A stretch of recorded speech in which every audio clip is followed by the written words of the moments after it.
여기가 좀 더운 것 같은데 여기 지금 전원이 꺼져 있거든요. 여기 좀 앞에 좀 봐주세요, 전사님. 여기 전원이 꺼져 있어서 지금 왜냐하면 좀 이따 이제 찬양도 하고 막 해야 되는데 더우면 제가 제정신이 아니어가지고 여기 지금 아예 전원이 안 들어요. 저쪽에 뭘 끈 것 같아요.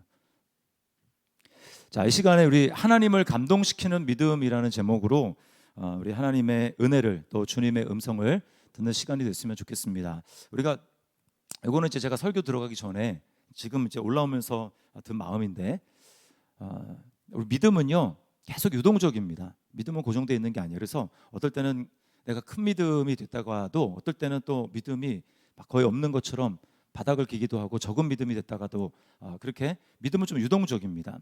왜 이런 말씀을 드리냐 하면 우리는 계속해서 우리의 믿음을 강화해야 돼요. 그런 의미에서 주님이 항상 우리에게 말씀하신 건 뭐냐면 먼저 된 자가 나중되고 나중된 자가 먼저 된다라고 하는 겁니다. 그러니까 내가 이렇게 열심이었지라고 하는 그 착각에 빠져 있으면 직분과 또 신앙의 연수와 상관없이 우리는 언제든지 믿음이 없는 그런 처지에 처할 수가 있습니다. 그래서 이 시간에 하나님 나의 믿음을 다시금 주님 앞에 온전히 세워주시고 제가 늘 주님을 온전히 신뢰하는 그런 믿음 되기를 원합니다. 이런 마음으로 여러분이 하나님 앞에 마음가짐을 하시고 또 주님의 말씀을 들었으면 좋겠어요.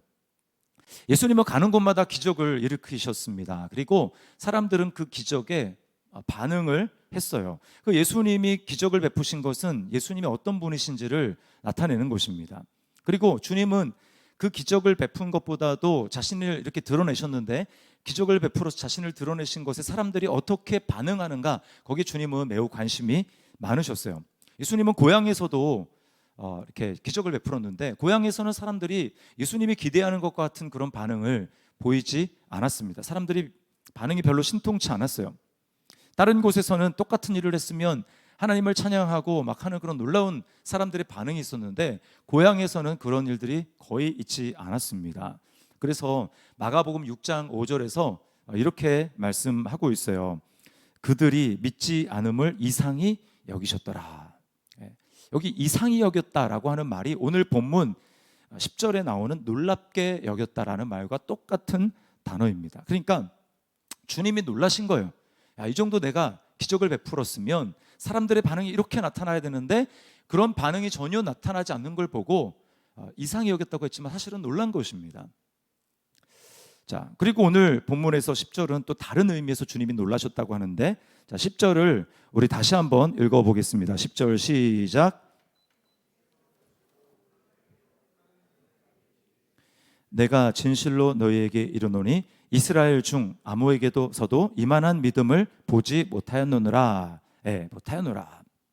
자, 여기 보니까 여기 이만한 믿음이라고 했는데요. 이 이만한 믿음은 어떤 믿음이냐면 엄청나게 큰 믿음입니다. So great, so much 뭐 이런 뜻이에요. 그러니까 굉장한 이렇게 큰 믿음을 내가 이스라엘 중에서 한 번도 본 적이 없다라고 말씀을 하는 것입니다. 그리고 여기 놀랍게 여기다라고 하는 것은 주님이 굉장히 좀 충격을 받은 거예요. 충격. 생각하고 있었던 것보다 엄청난 충격을 주님이 받으신 것입니다. 깜짝 놀라신 거예요. 깜짝. 여러분 여기서 우리가 무엇을 알 수 있습니까? 큰 믿음은 주님을 놀라게 만든다라는 것입니다.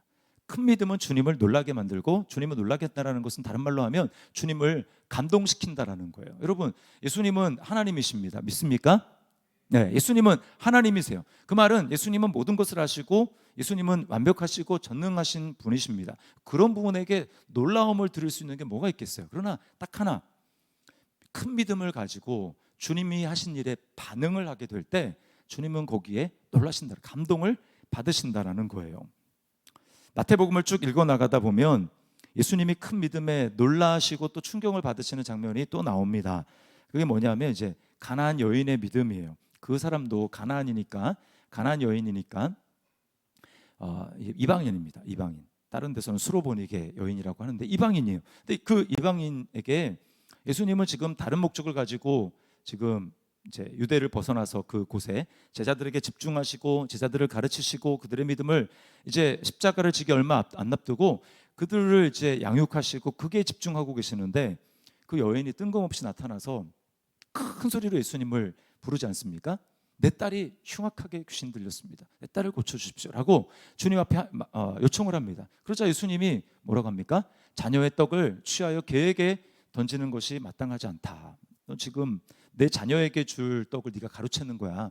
너한테 이제 줄 게 없어라고 얘기를 하는 거죠. 그랬더니 그 여자가 완전 인격을 무시당한 거 아닙니까? 물론 거기서 개라는 게 우리 뭐 길에 다니는 똥개 뭐 그런 개가 아니라 주인이 집에서 키우는 사랑하는 애완용 개를 얘기를 하는 겁니다. 그럼에도 불구하고 애완용 개는 자녀들보다는 후순위잖아요. 인격적으로 모독을 당했음에도 불구하고 그 여인이 어떻게 반응하냐면 주님 옳습니다. 그러나 개들도 주인의 상에서 떨어지는 그 음식을 받아 먹고 살지 않습니까? 저는 그걸 바라는 겁니다. 저를 자녀 취급해달라는 게 아니라 저를 개 취급해도 괜찮은데 그러나 저에게 올 것이 있지 않겠습니까? 라고 그렇게 반응을 했습니다. 주님이 또 깜짝 놀라시는 거예요. 그러면서 그 여인에게 이렇게 말합니다. 여인이여, 여자여, 내 믿음이 크도다. 이렇게 이야기를 합니다. 거기 크도다라는 말이 메가라는 뜻, 메가. 원어에 메가라고 돼 있습니다. 메가스라고 돼 있는데 크다는 거죠. 주님이 놀라신 거예요. 주님이 감동을 하신 것입니다. 자, 제가 이제 두 가지 그 대조적인 걸 얘기를 했어요. 똑같은 일을 보여줬지만 반응이 없어서 주님이 아니 어떻게 이런 반응이 나올 수 있지? 이렇게 시원찮은 반응이지? 라고 하면서 놀라신, 부정적인 방향에서 놀라신 반응이 있었고, 또 하나는 주님이 엄청나게 큰 그들의 믿음을 보면서 놀라고 감동하는 이 두 가지의 반응을 보였습니다. 여러분, 성도는 어떤 사람입니까? 성도는 하나님이 하신 일에 대해서 믿음으로 반응하는 사람, 큰 믿음으로 반응해서 주님께 감동을 드릴 수 있는 사람이 바로 성도입니다. 그래서 저와 여러분이 이 시간 이왕 주님 앞에 나왔으니까 우리 한 사람 한 사람이 다 주님 앞에 긍정적으로 충격을 주는, 긍정적으로 감동을 주는 큰 믿음의 사람들이 될 수 있기를 주님의 이름으로 축원합니다. 우리는 주님을 감동시켜야 합니다. 큰 믿음으로. 자, 그러면 어떻게 주님을 감동시키는 믿음이 될 수 있는가? 자, 그것은 오늘 주님을 감동시켰던 이 백부장의 믿음을 살펴보면, 백부장을 좀 면밀히 살펴보면 답을 알게 됩니다. 자, 누가복음 7장에도 이 같은 사건이 나오는데 그 두 사건을 같이 짬뽕해서 제가 여러분에게 사건을 읽었지만 짤막하게 요약을 해드리면, 자, 이 백부장은 로마 군대의 백부장입니다. 로마 군대의 백부장, 100명 밑에 자기 100명의 부하를 거느린 사람이에요. 로마 사람입니다. 자, 근데 그 사람의 종이 여종이 아니라 남종이 병에 걸렸어요. 근데 병이 중풍병이라고 이야기를 합니다. 그리고 누가복음에 보면 죽어간다고 이야기를 해요. 근데 사랑하는 사람입니다. 그리고 종이라고 했지만 보통 종이라고 하면 다른 단어를 쓰는데 여기서는 그냥 어린 자녀들한테 쓸 수 있는 그 단어를 썼어요. 그러니까 자녀처럼, 그 종이 어렸고 또 그 종을 자녀처럼 사랑했다라는 것을 보여주는 것입니다. 그런데 그 종이 죽어가는 거예요. 중풍병은 뭡니까? 사지가 이제 마비되는 병이잖아요. 뇌에 이상이 생겨가지고 사지가 제대로 동작하지 않고 이게 마비가 되는 그런 질병에 걸린 겁니다. 그리고 그냥 마비만 될 뿐만 아니라 그것 때문에 죽어가는 거예요. 뭐 루게릭이든지 뭐 현대병에 뭐가 됐든지 뭐 그런 병입니다. 너무 안타까운 거죠. 자, 근데 이 사람은 누가복음에 보면 평사에도 하나님을 경외하는 사람이어서 그 유대 지역에 회당을 지어줬습니다. 회당. 그러니까 유대인들이 거기서 율법의 말씀을 배우고 할 수 있는 종교 교육을 받을 수 있는 그 회당을 지어준 거예요. 요즘으로 얘기하면 예배당을 건축해 준 겁니다. 그러니까 엄청나게 고마운 사람이죠. 이방인인데 로마, 우리를 다스리는, 그 유대를 다스리는 통치 국가의 그런 사람인데 유대인들을 위해서 회당을 지어줬으니까 얼마나 고맙겠습니까? 그래서 이 사람이 예수님 앞에 본인이 직접 나가는 게 아니라 자신의 사정을 유대 그 장로들에게 알렸고, 장로들이 예수님 앞에 나가서 사정을 얘기를 한 거예요. 저 사람의 꼭 소원을 들어주셨으면 좋겠다고, 저 사람이 이런 선한 일을 했기 때문에 저 사람은 꼭 이런 일을 좀 하나님의 은혜를 받을 그런 사람이라고 좀 도와달라고 그렇게 요청을 한 겁니다. 그래서 예수님이 그 이야기를 듣고 대신 중보한 거죠. 중보. 이게 중보기도입니다. 누군가 직접 나갈 수 없을 때, 하나님 앞에 나갈 수 없을 때 주변에 있는 사람들이 하나님께 대신 구하는 거예요. 그 장로들의 이야기를 듣고 예수님이 이제 그 사람의 집으로 가는 겁니다. 가는데요, 가는 중에 그 사람 집에서부터, 그 백부장의 집에서 사람을 보내서, 종을 보냈겠죠. 보내서 저는 당신이 우리 집에, 여기 보니까 주님이라고 했어요. 주님이 우리 집에 오시는 것을 감당하지 못하겠습니다. 그러니까 말씀만 하시면 제 종이 나을 것입니다. 이렇게 이야기를 했습니다. 거기에 주님이 감동을 하신 거예요. 여러분, 백부장이 믿음이 큰 믿음으로 인정받을 수 있었던 이유는 예수님을 그냥 그런 존재가 아니라, 유대인들도 그렇게 여겼는데 예수님을 창조주로 여기는 믿음이 있었어요. 예수님을 창조주로, 권세를 가진 창조주로 믿었습니다. 이제 백부장이 예수님을 주여라고 부르잖아요. 6절에도 또 8절에도 주여라고 부릅니다. 여러분 잘 생각을 해보세요. 잘 생각을 해요. 이 사람의 지금 국적이 어디입니까? 로마잖아요. 로마, 그죠? 로마의 군대 백부장입니다. 근데 지금 피지배 국가인 식민지 나라인 유대의 한 청년에게 지금 주여라고 부르고 있어요. 여러분, 이 백부장은요 지휘관입니다. 그냥 일반 병사가 아니고 지휘관이에요. 지휘관. 근데 물론 제 로마의 지휘관 중에서 제일 말단 지휘관이긴 하지만 아무나 이 백부장이 될 수 있는 건 아니었습니다. 이 백부장이 되면 일반 병사들이 받는 월급의 10배를, 최소 10배를 받는다고 해요. 그리고 이 백부장이 되기 위해서는 군 복무 이력이 최소 15년 이상이 된 사람들 중에서 선발해서 뽑는다고 합니다. 그러니까 여러분, 이 사람이 만약에 20살에, 우리나라처럼 20살에 군대를 갔다고 하면 15년, 최소 15년 근무를 해서 이 사람 백부장의 위치에 올랐다. 그럼 지금 나이가 최소 어느 정도 됐을까요? 한 35세 또는 뭐 그 이상이 됐을 수도 있습니다. 백부장으로 몇 년 일했는지 모르겠지만, 그러면 예수님이랑 비슷하거나 예수님보다 나이가 많아요. 나이도 어리고, 그리고 자기가 다스리는 국가에 지금 피정복 국가, 거기에 한 청년, 결혼도 하지 않는 청년에게 주여라고 부른다. 여러분, 이거는 굉장히 굴욕적인 것입니다. 그런데도 주여라고 부르고 있어요. 주여라고. 그리고요,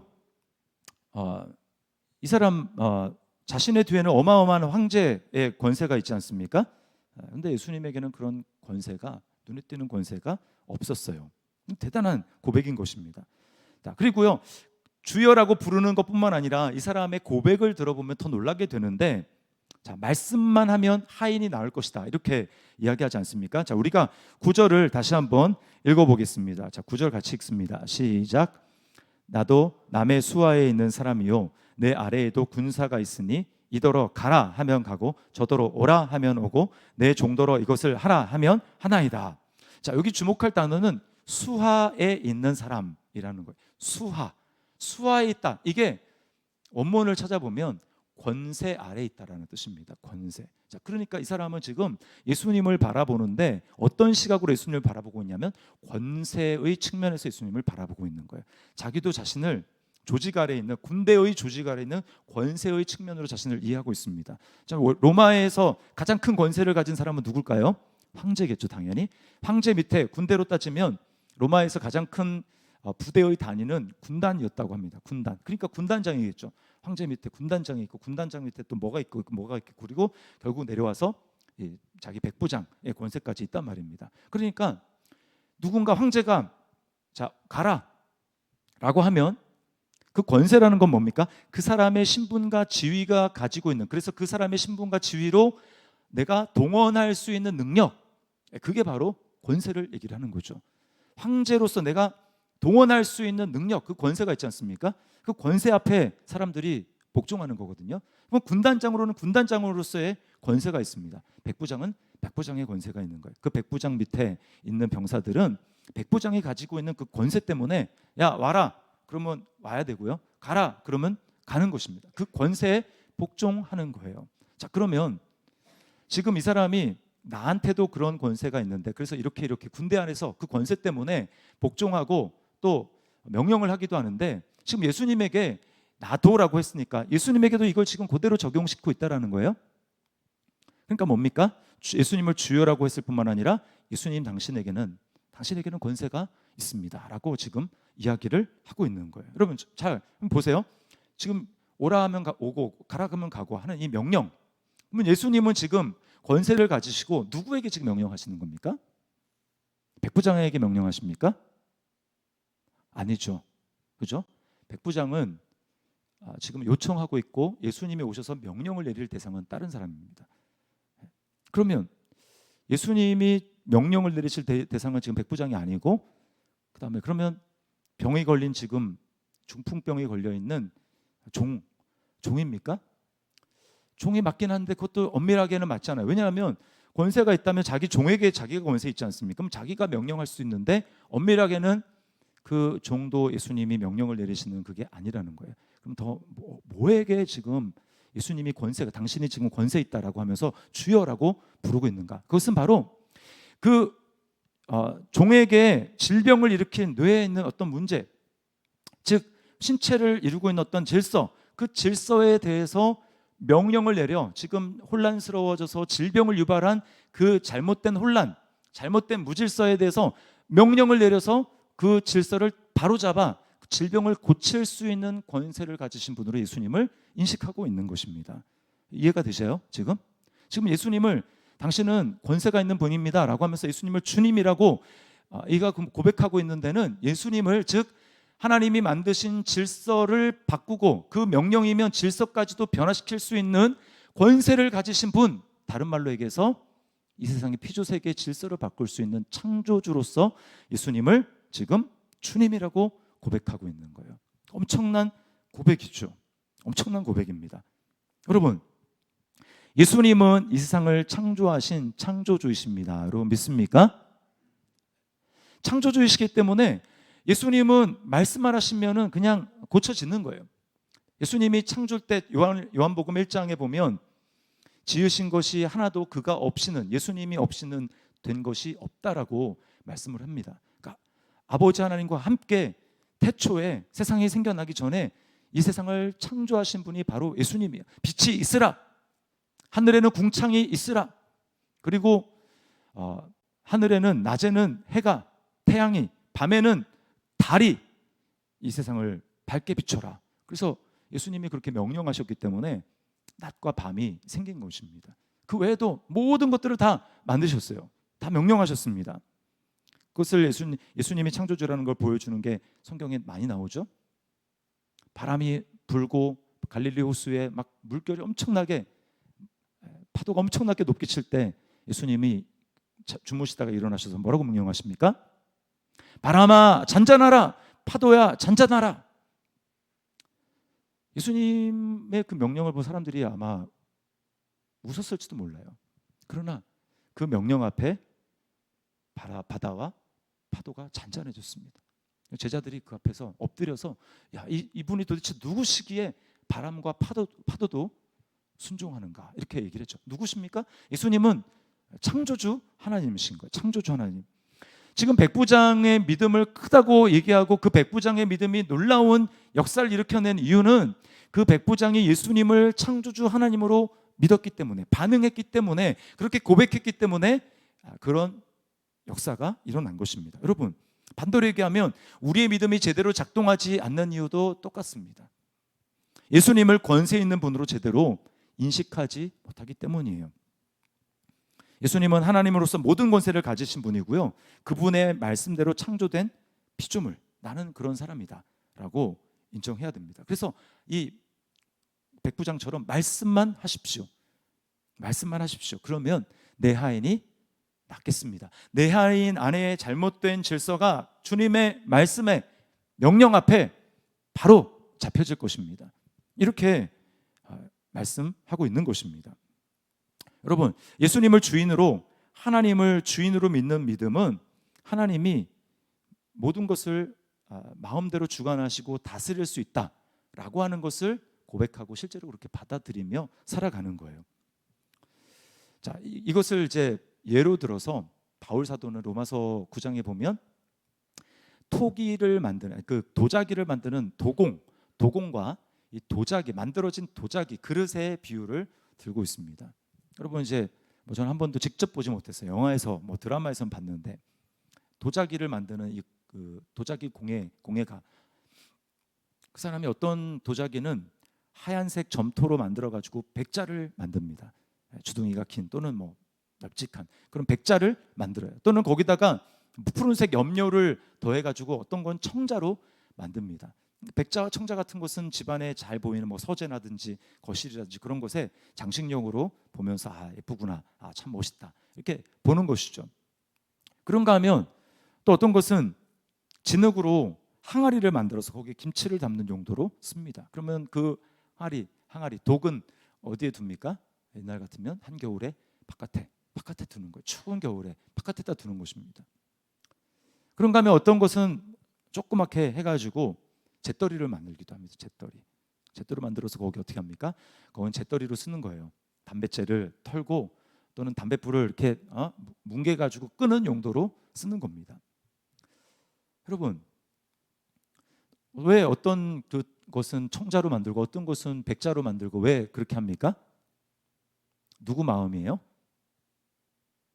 만드는 사람 마음이죠. 만드는 사람 마음이에요. 아, 왜 나는 추운데 싫은데 왜 나는 바깥에다가 김치를 담는 그래서 마당에 추위에 이렇게 떨면서 있어야 되느냐? 나도 좀 거실에 있었으면 좋겠다. 또는 왜 나는 냄새 나는 담뱃재를 이렇게 담고 있어야 되냐? 또 담뱃불 끄기 위해 가지고 왜 나 뜨거운데 이렇게 나한테 비벼서 끄냐? 그러면서 왜 나한테 흠집이 잡히게 하느냐? 여러분, 이 그릇은 그것을 쓰는 사람에게 만든 사람에게 그렇게 할 수 없습니다. 그릇이기 때문에 그렇죠. 만들어진 자 피조물이기 때문에 그렇게 되는 거예요.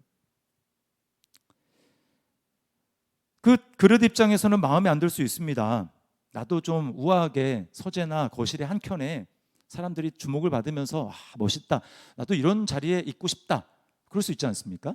그러나 그것은 그 권한이 그릇에 있지 않다라는 것입니다. 그것을 만든 그것의 주인이 마음대로 하는 거예요. 그 쓰기의 용도로 만드는 거고 그 쓰임의 용도대로 사용하는 것입니다. 그래서 바울 사도가 얘기해요. 어찌 그릇이 토기장에게 나를 이렇게 만들었냐? 할 수 있느냐? 할 수 없다라는 거죠. 여러분, 우리의 마음속에 이런 생각이 있습니다. 아까 이제 그릇의 비유를 들었지만 그 그릇과 같이 그런 생각이 있어요. 이게 뭘 보여주냐면 우리가 마음속 뿌리 깊은 곳으로부터 하나님의 주권을 하나님으로 창조주로 마음껏 하실 수 있는 주제자로 인정하지 않는 뿌리 깊은 죄성이라는 겁니다. 좋고 나쁜 그것을 내 기준대로 판단하는 거죠. 하나님은 나를 창조하시고 성경의 창세기 1장에 뭐라고 말씀하십니까? 보기에 심히 좋았더라. 보기에 심히 좋았더라. 여러분, 하나님이 여러분을 보시면서 여러분의 모습과 형편과 또 뭐 이룬 업적과 지금의 상황이 어떠하든지 간에 여러분을 보시면서 보기에 좋다라고 하시는 것을 여러분 믿으시는 분만 아멘 하시기 바랍니다. 네. 아멘 안 하신 분이 한 분 정도 계신 것 같아요. 여러분, 창세기 1장에서 하나님이 우리에게 좋다라고 말씀하신 거를 하나님이 하신 말씀이라고 믿는다면 우리는 거기에 대해서 나도 좋습니다 라고 하나님 앞에 고백할 수 있어야 합니다. 그런데요, 우리는 그렇지 못할 때가 참 많아요. 하나님, 그렇게 큰 불만은 없지만 그러나 라고 하면서 거기에 뭔가를 덧붙이는 거예요. 내 인생은 별로 좋지 않습니다. 찌질합니다. 거지 같습니다. 하나님, 왜 나를 이렇게 만드셨습니까? 왜 나를 이런 형편에 두십니까? 여러분, 이게 뭘 보여줍니까? 우리가 선악을 알게 하는 나무의 영향을 받고 있다는 것을 우리에게 보여주는 거죠. 하나님이 좋다, 하나님이 정말 좋다라고 말씀하셨는데 나는 안 좋은 거예요. 하나님 아닙니다. 안 좋습니다. 좀 이렇게 좀 돼야 좋죠. 지금은 별로 좋지 않습니다 라고 하는 것은 지금 하나님께 대해서 하나님의 창조주 되심에 대해서 우리가 도전하고 있는 거예요. 여러분, 이런 마음에 하나님의 역사가 일어날 수 없습니다. 아까 그 예수님의 고향 사람들을 보십시오. 예수님이 그렇게 놀라운 기적을 보였음에도 불구하고 그들에게 예수님이 더 이상 기적을 행하실 수 없었던 이유는 믿지 않았기 때문에 그들이 뭐라고 했습니까? 예수님을 창조주로 마음껏 할 수 있는 그런 하나님으로 본 것이 아니라 그냥 사람으로 본 거예요. 야, 저 사람은 나사렛 목수 요셉의 아들이 아니냐? 그의 어머니는 마리아가 아니냐? 이거 저 예수의 형제들은 누구 아니냐?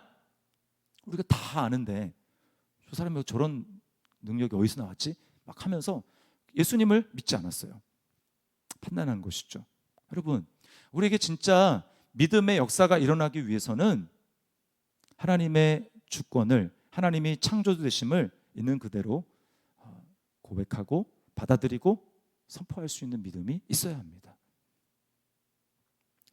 우리의 불신을 치료하기 위해서요, 이 불신을 치료하기 위해서 예수님이 십자가에 매달리신 거예요. 그런 의미에서 그리스도야말로 큰 믿음의 창시자입니다. 여러분, 백부장은 기껏해야 로마 군대의 백부장이지만 예수님은 어때요? 하늘 군대의 총사령관, 대장이 예수님입니다. 그런 주님이 사람이 되세요. 경배를 받으셔야 될 분이 오히려 우리를 섬기기 위해서 오셨습니다. 명령을 내리셔야 될 분이 하나님이 반역한 우리를 위해서 너는 죽어라, 십자가에서 죽어라 라고 말씀하시는 그 하나님의 명령 앞에 복종하시고 결국 순종해서 십자가에서 죽으세요. 하나님은 예수님을 부활시켜서 가장 높은 영광의 자리에 앉히셨습니다. 그리고 그리스도 안에서 저와 여러분 또한 예수 그리스도와 함께 하나님 보좌 우편에 하늘에 앉힌 바가 되었습니다. 이미 앉게 하셨어요. 그렇기 때문에 여러분, 큰 믿음으로 우리가 반응할 수 있는 이유는 내게 그런 능력이 있어서가 아니라 우리에게 믿음의 길을 창조해 주신 예수 그리스도, 그분이 하신 일 때문에 우리는 주님 앞에 그렇게 믿음으로 반응할 수가 있는 것입니다. 그러므로 여러분, 저는 그런 믿음이 없어요. 이것은 나를 바라보는 거예요. 그런 믿음은 어떤 특별한 사람에게서 나오는 것처럼 그것은 사람의 능력을 의지하는 것입니다. 저는 그런 큰 능력이 없어요. 누구에게나 그런 믿음은 없습니다. 그러나 믿음을 창조해 주신, 그 믿음의 길을 열어주신 예수 그리스도, 그분 안에 있는 나를 바라보게 될 때 우리는 그 주님을 바라보면서 내가 이제 주님 안에 이런 사람이 됐지, 내가 하나님을 창조주로 여기지 않는 그런 모습이 내가 아니라 이제 그리스도 안에서 나는 그리스도를 바라보고 하나님을 온전히 창조주로 여기는 나는 그런 사람이 됐지. 반역하던 나는 죽고 이제 내 안에 하나님께 온전히 복종하고 옳습니다, 주님이 나의 주인이십니다, 그리스도 안에서 나는 그렇게 고백하는 자가 됐지. 우리가 이것을 믿는다면 우리는 주님 앞에 이 백부장뿐만 아니라 백부장보다 더 큰 믿음으로 반응할 수 있습니다. 백부장은 예수님에 대해서 아직 잘은 몰랐어요. 그러나 그가 알고 있는 조그만 지식으로 예수님이 하신 일에 대해서 크게 반응을 한 것입니다. 그러나 저와 여러분은 예수님에 대해서 얼마나 많이 알고 있습니까? 그렇다면 우리에게 필요한 것은 더 많은 엄청난 지식이 아니라 이미 알고 있는 그 사실을, 예수님에 대한 것을 정말 인정하고 믿고 그렇게 행동하는 거야. 주님이 나의 창조주가 되시는구나. 여러분, 그러므로 우리는 하나님이 그러면 내 마음대로 내 삶을 하나님 마음대로 하시는 거 아니야? 라고 우리가 불안에 떨 이유가 없는 이유는 우리를 사랑하셔서 자기 아들을 십자가에 내어주신 그 하나님의 사랑 때문에 우리는 그 하나님이 폭군처럼, 괴팍한 하나님처럼 나를 코너에 몰아넣고 내가 안 되는 것, 내가 아주 그냥 고생하고 하는 것을 하나님하고 즐기면서 그런 괴팍하거나 이상한 하나님이 아니라는 것을 우리는 자기 아들을 내어주신 그 하나님의 사랑을 통해서 우리는 알게 되는 것입니다. 그 하나님을 신뢰해야 되는 거예요. 그러므로 여러분, 백부장이 오늘 이방 나라에 그리고 식민지의 국가의 한 청년에게 주여 라고 말씀만 하시면 내 하인의 병이 낫겠습니다 라고 고백하여서 주님께 감동을 준 믿음을 보였다면 저와 여러분도 하나님 예수 그리스도 앞에 주님, 제가 주님을 정말 주님으로 고백하고 주님을 정말 창조주로 인정하고 주님이 말씀만 하시면 내 삶 가운데 정말 이런 일이 일어나겠습니다 라고 주님을 그렇게 믿고 신뢰하고 믿음으로 반응하는 큰 믿음으로 하나님을 감동시키는 우리 저와 여러분이 될 수 있기를 주님의 이름으로 축원합니다. 우리 말씀을 기억하면서 우리 찬양하겠습니다.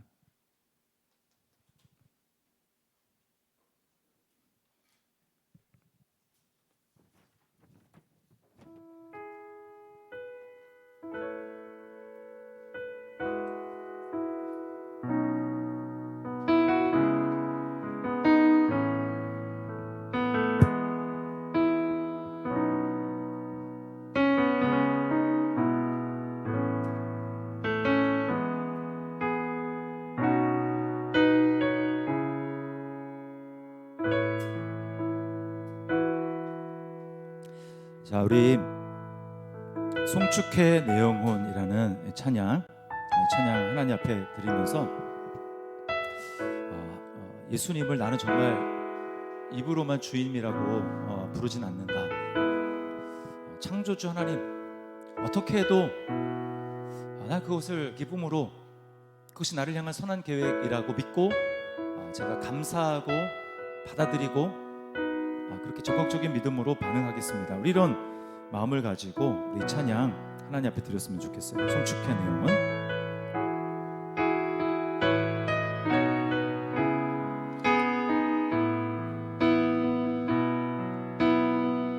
송축해 내 영혼. 송축해 내 영혼, 내 영혼아, 거룩하신 이름, 이전에 없었던 노래로 나 주님을 경배해. 다시 한번 송축해. 송축해 내 영혼, 내 영혼아, 거룩하신 이름, 이전에 없었던 노래로 나 주님을 경배해.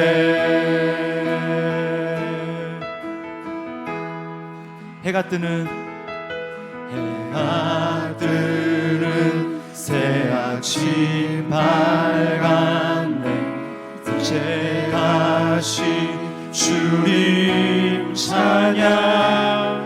무슨 일이나 어떤 일이 내게 놓여도 저녁이 올 때 나는 노래해. 송축해 내 영혼, 송축해 내 영혼, 내 영혼아, 거룩하신 이름, 이전에 없었던 노래로 나 주님을 경배해. 송축해. 송축해 내 영혼, 내 영혼아, 거룩하신 이름, 이전에 없었던 노래로 나 주님을 경배해. 노하기를 더디하시는 주, 그의 크신 사랑 넘치네. 주의 선하심 내가 노래하리. 수많은 이유로 난 노래해. 다시 한번 고백합니다. 노하기를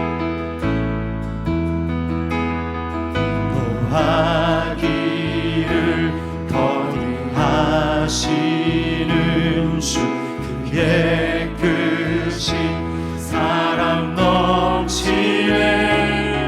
주의 선 거룩하심 내가 노래하리니. 아멘. 수많은 이유로 나 노래해.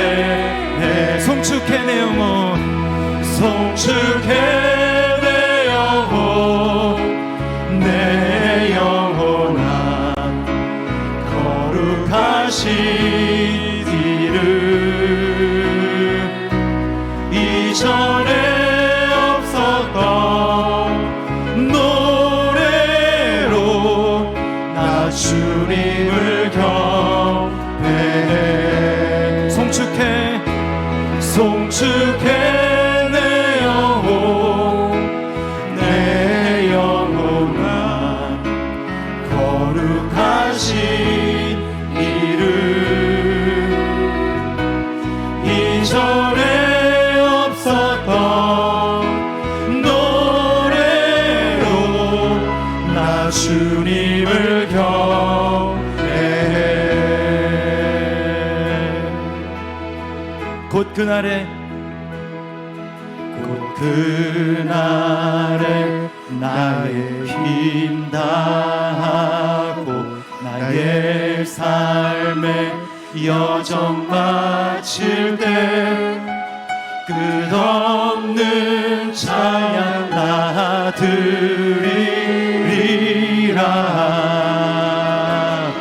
수많은 세월 지나 영원히. 다시 한번 고백합니다. 곧 그날에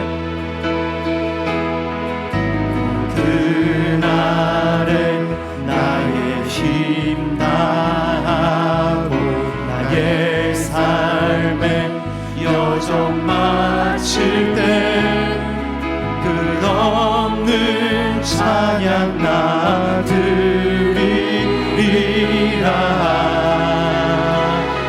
수많은 세월 지나 영원히.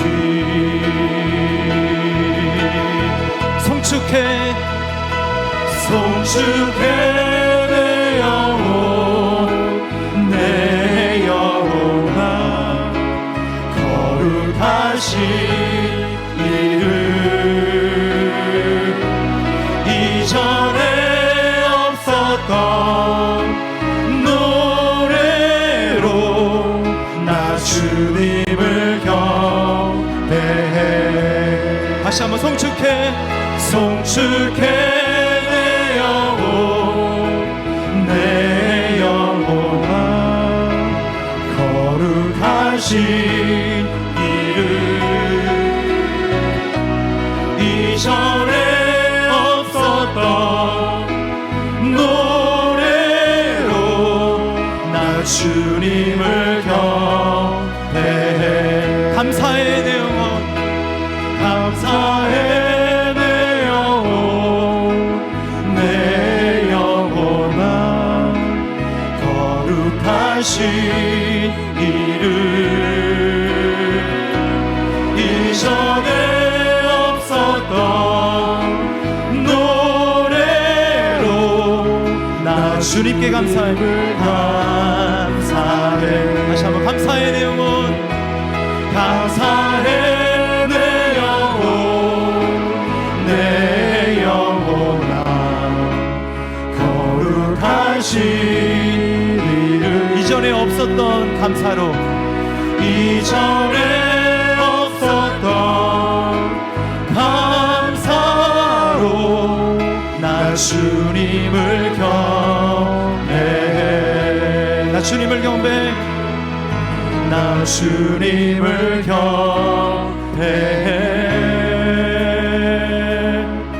나 주님을 경배해.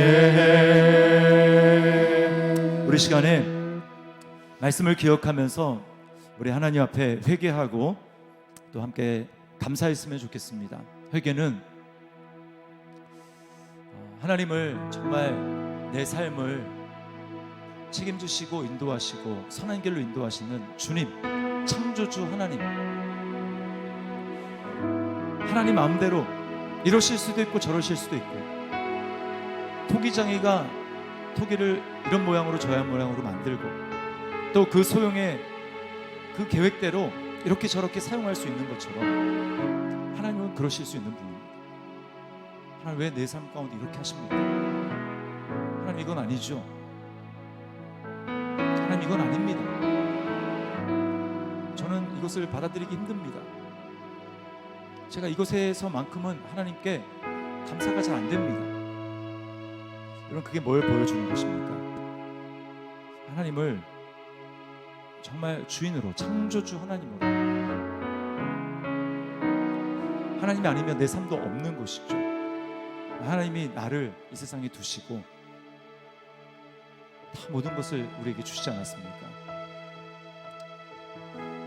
그 하나님을 하나님으로, 주인으로, 나의 주권자로 온전히 인정하지 못했던 것, 그래서 송축하고 찬송하고 감사하지 못했던 것, 그 부분을 고백하고 회개했으면 좋겠습니다. 또 관계로 우리가 이번 주가 가정에 관한 거니까, 여러분 배우자에 대해서는 어떻습니까? 배우자의 이런저런 모습이 마음에 안 들고 바꾸려고 하고 뜯어 고치려고 하고 내 마음에 들지 않으면